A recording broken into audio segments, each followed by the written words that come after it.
What is the most important thing in the Christian life? ಕ್ರಿಸ್ತಿಯ ಜೀವಿತದಲ್ಲಿ ಬಹಳ ಮುಖ್ಯವಾದದ್ದು ಏನು? Have you heard me speak about the 3 secrets of the Christian life? ನೀವು ನಾನು ಹೇಳೋದನ್ನ ಕೇಳಿರಬಹುದು.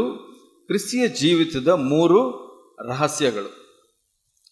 Number 1, ಮೊದಲನೆಯದು humility. ದೀನತೆ. Number 2, ಎರಡನೆಯದು humility. ದೀನತೆ. Number 3, ಮೂರನೆಯದು humility. ದೀನತೆ. Why do I say that? ಯಾಕೆ ಅದನ್ನ ಹೇಳ್ತೀನಿ ನಾನು? It is the most important thing you must learn in your life. ನಿಮ್ಮ ಜೀವಿತದಲ್ಲಿ ಕಲಿಯಬೇಕಾದ ಬಹಳ ಮುಖ್ಯ ವಿಷಯ. Even if you don't pass high school. ನೀವು ಒಂದು ಹೈಸ್ಕೂಲ್ ಅನ್ನ ತೆರಗಡೆ ಆಗಿಲ್ಲ ಅಂದ್ರೂ ಪರವಾಗಿಲ್ಲ. Peter and James and John did not pass high school. ಇವಾಗ ಪೇತ್ರ, ಯೋಹಾನ ಮತ್ತು ಯಾಕೋಬ ಅವರು ಹೈಸ್ಕೂಲ್ಗೆ ಹೋಗಿಲ್ಲ ಅಂದ್ರೆ. The Bible says in Acts chapter 8 the people call them unlearned men. ಅಪೊಸ್ತಲರ ಕೃತ್ಯ 8ರಲ್ಲಿ ಅವರ ಬಗ್ಗೆ ಹೇಳುತ್ತೆ ಇವರು ಅವಿದ್ಯಾವಂತರು ಅನ್ನೋ. But they learned humility. ಆದರೆ ಅವರು ದೀನತೆಯನ್ನು ಕಲ್ತುಕೊಂಡ್ರು. That is why God used them more than all the PhDs in the world. ಅದಕ್ಕಾಗಿ ದೇವರು ಈ ಒಂದು PhD ಮಾಡಿದವರಿಗಿಂತ ಹೆಚ್ಚಾಗಿ ಅವರನ್ನ ಉಪಯೋಗಿಸಿದ್ರು. So Philippians chapter 2. ಫಿಲಿಪ್ಪಿ 2ರಲ್ಲಿ ನಾವು ನೋಡ್ತೇವೆ. Philippians 2, Philippi 2, the Bible says in verse 5, 5ನೇ ವಚನದಲ್ಲಿ ದೇವರ ವಾಕ್ಯ ಹೇಳುತ್ತೆ, have this attitude in yourself which was in Christ Jesus. ಕ್ರಿಸ್ತ ಯೇಸುವಿನಲ್ಲಿದ್ದಂಥ ಮನಸ್ಸು ನಿಮ್ಮಲ್ಲಿಯೂ ಇರಲಿ. And then it explains what that attitude is. ಆ ಒಂದು ಮನಸ್ಸು ಏನು ಅಂತ ಮುಂದೆ ವಿವರಿಸಲ್ಪಟ್ಟಿದೆ. Number 1, ಮೊದಲನೇದಾಗಿ, though he was God, ಆತನು ದೇವಸ್ವರೂಪನಾಗಿದ್ದರು, equal with the Father and the Holy Spirit. ದೇವರಿಗೆ ಸರಿಸಮನಾಗಿದ್ದರು, equal with the Father and the Holy Spirit. ತಂದೆ ಮತ್ತು ಪವಿತ್ರಾತ್ಮನಿಗೆ ಸಮನಾಗಿದ್ದರು. He gave that up and became a man. ಅದನ್ನೆಲ್ಲ ಬಿಟ್ಟು ಒಬ್ಬ ಮನುಷ್ಯನಾಗಿ ಬಾಳಿದನು. That was tremendous humility. ಅದು ಬಹಳ ದೀರ್ಘವಾದ ಒಂದು ದೀನತೆ. Number 1. ಮೊದಲನೇದಾಗಿ, when becoming a man, if he had become a king, that would also have been humility. For God to become an earthly king is a tremendous step downwards. ದೇವರು ಒಬ್ಬ ಭೂಮಿಗೆ ಬಂದು ಒಬ್ಬ ರಾಜನಾದ್ರೂ ಅದು ಬಹಳ ದೀನತೆ. So second step, ಎರಡನೇ ಮೆಟ್ಟಿಲು, when he became a man, it says in verse 7, he became a slave. ಅಲ್ಲಿ ಅವನು ಮನುಷ್ಯನಾದಾಗ ಅವನು ದಾಸನ ರೂಪವನ್ನು ತೆಗೆದುಕೊಂಡು. A slave is lower than a servant. ಒಬ್ಬ ಸೇವಕನಿಗಿಂತ ಕೀಳಾದವನು ಒಬ್ಬ ದಾಸ. A slave in those days were people you buy in the market like you buy chairs. ಒಬ್ಬ ದಾಸನು ಅಂದ್ರೆ ಆ ಸಮಯದಲ್ಲಿ ಒಂದು ಮಾರುಕಟ್ಟೆಗೆ ಹೋಗಿ ಒಂದು ಕುರ್ಚಿ ಅಥವಾ ಚೇರು ಹೀಗೆ they would sell slaves in the market. ಅವರೊಂದು ಮಾರ್ಕೆಟ್ ಅಲ್ಲಿ ಅವರನ್ನ ಮಾರಲ್ಪಡ್ತಾ ಇದ್ರು. How much does this slave cost? He's a very muscular man, he costs a lot of money. ಇದು ಒಳ್ಳೆ ಬಲವಾಗಿದ್ದಾನೆ ಈ ದಾಸ, ಇವನನ್ನ ಕೊಂಡುಕೊಳ್ಳಬಹುದು. This small girl, how much this child cost will be less because she can't do much work. ಒಂದು ಚಿಕ್ಕ ಹುಡುಗಿ, ಅವಳು ಹೆಚ್ಚು ಹಣ ಬೇಕಾಗಿಲ್ಲ, ಯಾಕೆಂದ್ರೆ ಆಕೆ ಹೆಚ್ಚು ಕೆಲಸ ಮಾಡ್ಲಿಕ್ಕೆ ಆಗೋದಿಲ್ಲ. And a slave was like your furniture. ಒಬ್ಬ ದಾಸ ಅಂದ್ರೆ ನಿಮ್ಮ ಒಂದು ಮನೆಯಲ್ಲಿ ಪೀಠೋಪಕರಣ. If you kill a slave, government doesn't pick up any quarrel with you because it's like you're destroying your chair. ಒಬ್ಬ ದಾಸನನ್ನ ನಾವು ಸಾಯಿಸಿದ್ರೆ ಯಾರು, ಸರ್ಕಾರವಾಗ್ಲಿ ಯಾರಾಗ್ಲಿ ಅದನ್ನ ಗಂಭೀರವಾಗಿ ತೆಗೆದುಕೊಳ್ತಾ ಇರಲಿಲ್ಲ. Slave was the lowest of human beings. ಮನುಷ್ಯ ಆ ಒಂದು ಸಮಾಜದಲ್ಲಿ ಜೀವಿತದಲ್ಲಿ ಅವನು ಬಹಳ ಕೀಳು ಮಟ್ಟದ. Jesus could have become a king, but he humbled himself even more and became a slave.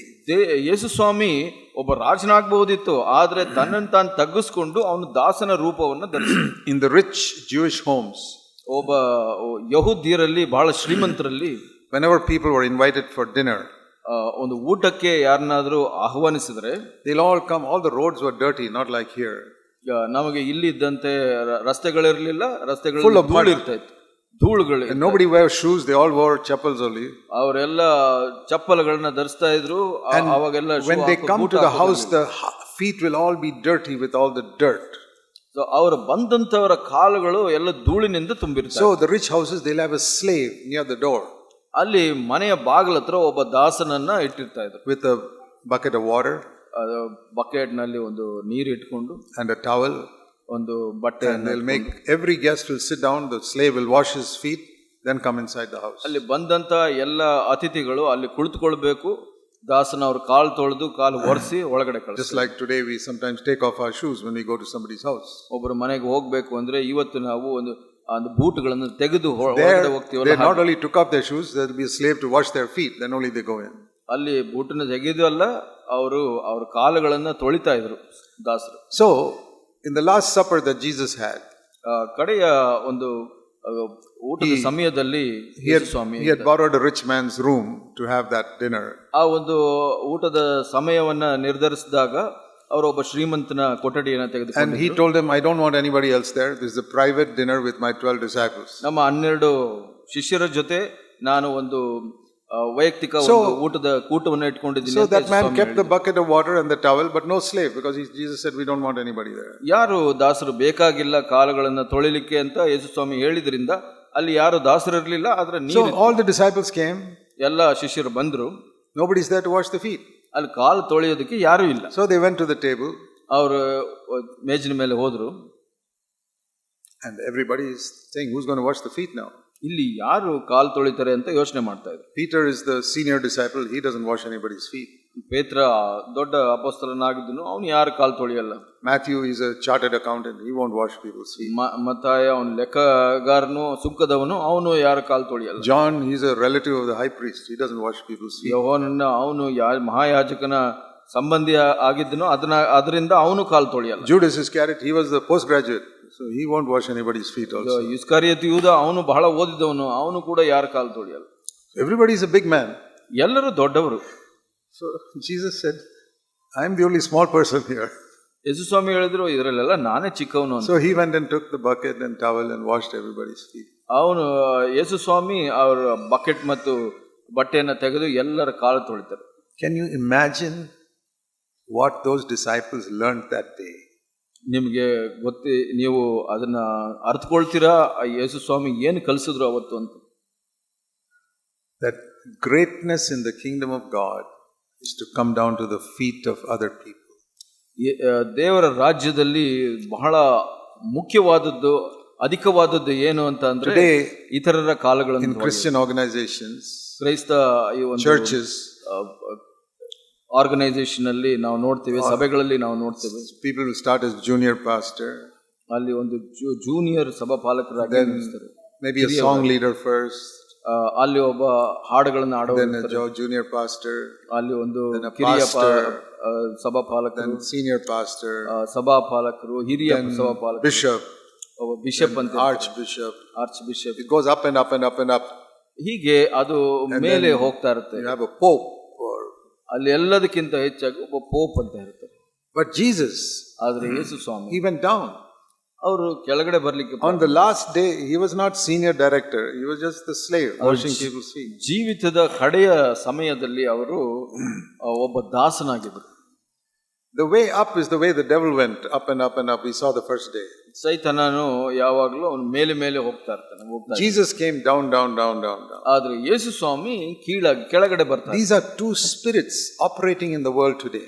ಈ ಒಂದು ಎರಡು ಆತ್ಮಗಳು ಲೋಕದಲ್ಲಿ ಕಾರ್ಯ ಮಾಡ್ತವೆ. You find it in politics. ಒಂದು ಪೊಲಿಟಿಕಲ್ ರಾಜಕೀಯದಲ್ಲಿ ಕೂಡ ನಾವು MLA wants to become MP. MLA ಒಬ್ಬ MP ಆಗ್ಲಿಕ್ಕೆ ಬಯಸ್ತಾನೆ. He wants to go to Delhi.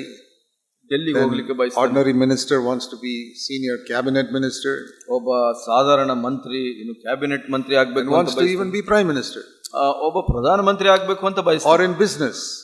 ಹಾಗೆ ಒಂದು ವ್ಯವಹಾರದಲ್ಲಿ ಕೂಡ, a small shop and becomes bigger and bigger, then many branches, he wants to become a big ಒಂದು ಚಿಕ್ಕ ಅಂಗಡಿ ಇಟ್ಕೊಳ್ತಾರೆ, ಹಾಗೆ ದೊಡ್ಡದಾಗ್ತಾ ಹೋಗುತ್ತೆ ಅದು. They're all wanting to go up. ಎಲ್ಲರೂ ಮೇಲೆ ಹೋಗ್ಲಿಕ್ಕೇನೆ ಬಯಸ್ತಾರೆ. In the kingdom of God, ಆದ್ರೆ ದೇವರ ರಾಜ್ಯದಲ್ಲಿ down. ಕೆಳಗೆ we go finally underneath everybody. ಕಡೆಗೆ ಎಲ್ಲರ ಕೆಳಗಡೆ ಬರ್ತಾರೆ. The greatest man in any church is the humblest. ಯಾವುದೇ ಸಭೆನಲ್ಲಿ ಬಹಳ ಉತ್ತಮ ವ್ಯಕ್ತಿ ಅಂದ್ರೆ ಅವನು ಯಾರು ದೀನನಾಗಿರ್ತಾನೆ ಅವನು. That is difficult to see. ಅದು ನೋಡ್ಲಿಕ್ಕೆ ಬಹಳ ಕಷ್ಟ. Because some people act humble on the outside.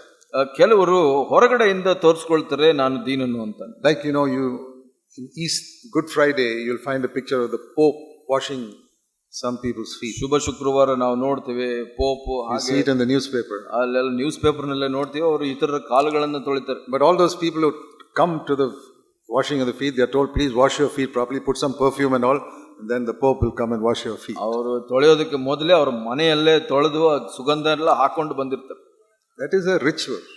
ಅದು ಒಂದು ಧಾರ್ಮಿಕ ಆಚರಣೆ ಅಷ್ಟೇ. We don't need to wash people's feet today. Their feet are clean and the roads are not so dirty. ಅವ್ರಿಗೇನು ತೊಳೆಯೋ ಅವಶ್ಯಕತೆಗಳಿಲ್ಲ, ಎಲ್ಲ ರಸ್ತೆಗಳೆಲ್ಲ ಶುದ್ಧವಾಗಿದೆ. When Jesus said you must wash one another's feet, ಯೇಸು ಸ್ವಾಮಿ ಇತರರ ಕಾಲುಗಳನ್ನು ತೊಳಿಬೇಕು ಅಂದಾಗ what he meant was you must be willing to do dirty jobs for one another.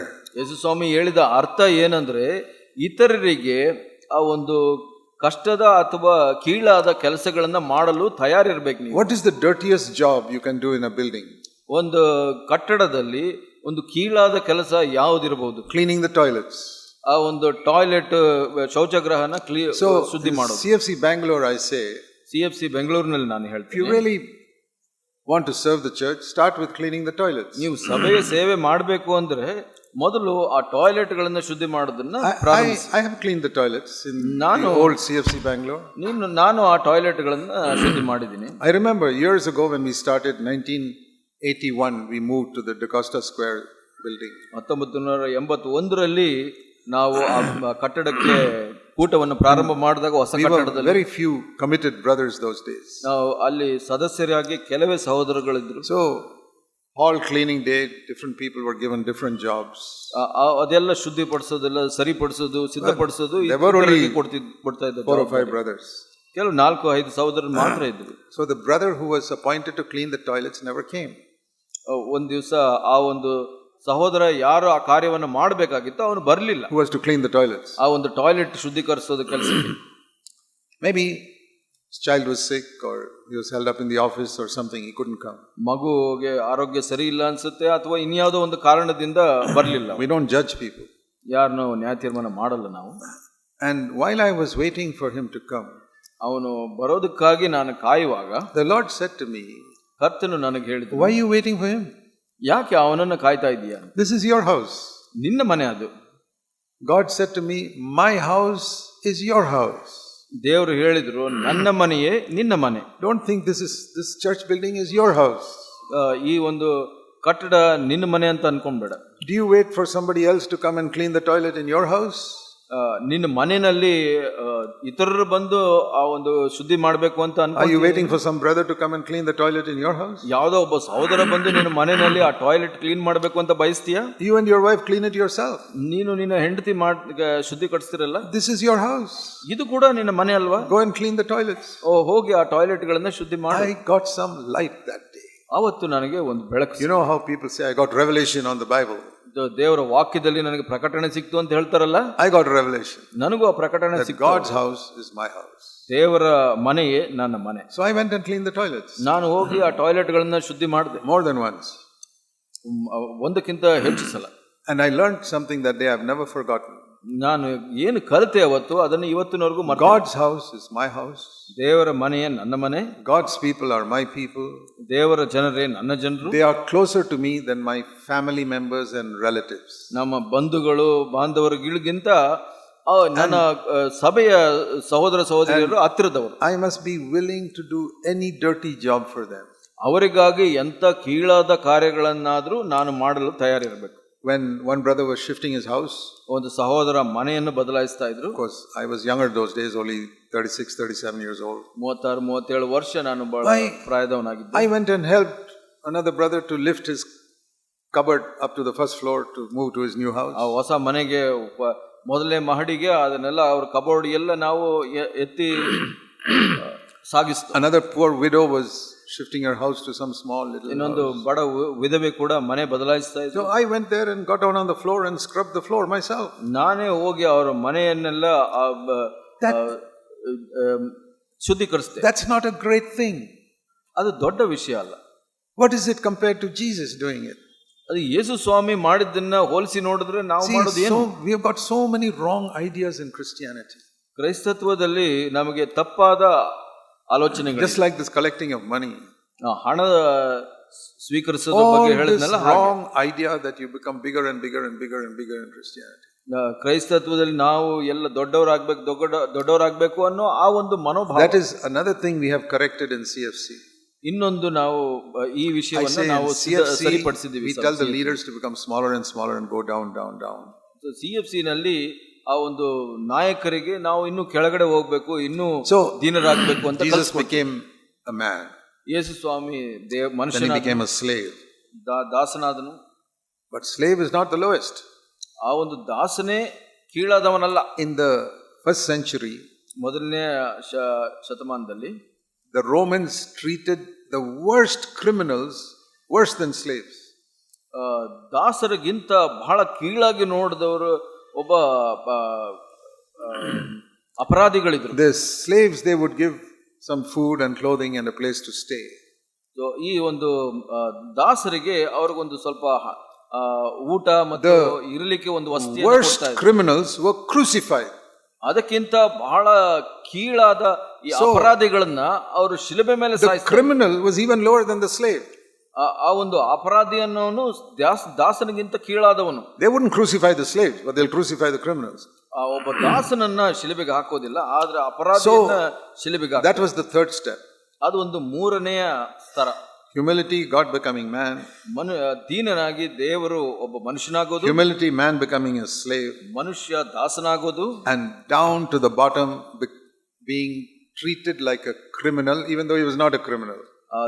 ಒಬ್ಬ ಅಪರಾಧಿ ಅಲ್ಲದೆ ಇದ್ರೂ ಅವನು ಅಪರಾಧಿ ಅಂತ ಎಣಿಸಿ ಅವನಿಗೆ ಆ ತರ ನಡೆಸ್ಕೊಂಡು. So that is the third step here. ಅದು ಮೂರನೇ ಹಂತ ಅಂತ. First verse 6. 6ನೇ ವಚನ. As God, he emptied himself. ದೇವರಾಗಿ ಅವನು ಬಿಟ್ಟುಕೊಟ್ಟನು. And then verse 7, he became a slave. ಮತ್ತೆ ನಾವು ನೋಡ್ತೀವಿ ಅವನು And ದಾಸನ. then verse 8. 8ನೇ ವಚನದಲ್ಲಿ ನಾವು ನೋಡ್ತೇವೆ, Even to the death of a cross, he humbled himself. ಮರಣವನ್ನು ಅಂದರೆ ಶಿಲುಬೆಯ ಮರಣವನ್ನಾದರೂ ಹೊಂದುವಷ್ಟು ವಿಧೇಯನಾದ. Those are the three secrets of the Christian life: humility, humility, humility. ಅದೇ ಮೂರು ರಹಸ್ಯಗಳು ಕ್ರಿಸ್ತಿಯ ಜೀವಿತಕ್ಕೆ. ದೀನತೆ, ದೀನತೆ. Even washing the feet was not, that was the job of a slave. ಇನ್ನೊಬ್ಬರ ಕಾಲು ತೊಳೆಯೋದು ಒಬ್ಬ ದಾಸನ ಕೆಲಸ ಅದು. But after that he went to the cross. He went even lower than that. ಅದಕ್ಕಿಂತ ಕೀಳ ಸ್ಥಳಕ್ಕೆ ಹೋದನು ಯೇಸು ಸ್ವಾಮಿ, ಶಿಲುಬೆಗೆ. To be treated like a criminal. ಅವನು ಅಪರಾಧಿ ಎಂದು ಎಣಿಸಲ್ಪಟ್ಟ. To be taken to a court and falsely accused. ಸುಳ್ಳಾಗಿ ಅವನನ್ನು ಅಪವಾದ ಹಾಕಿ ಅವನನ್ನ ನ್ಯಾಯ ತೀರ್ಮಾನಕ್ಕೆ ತೆಗೆದುಕೊಂಡು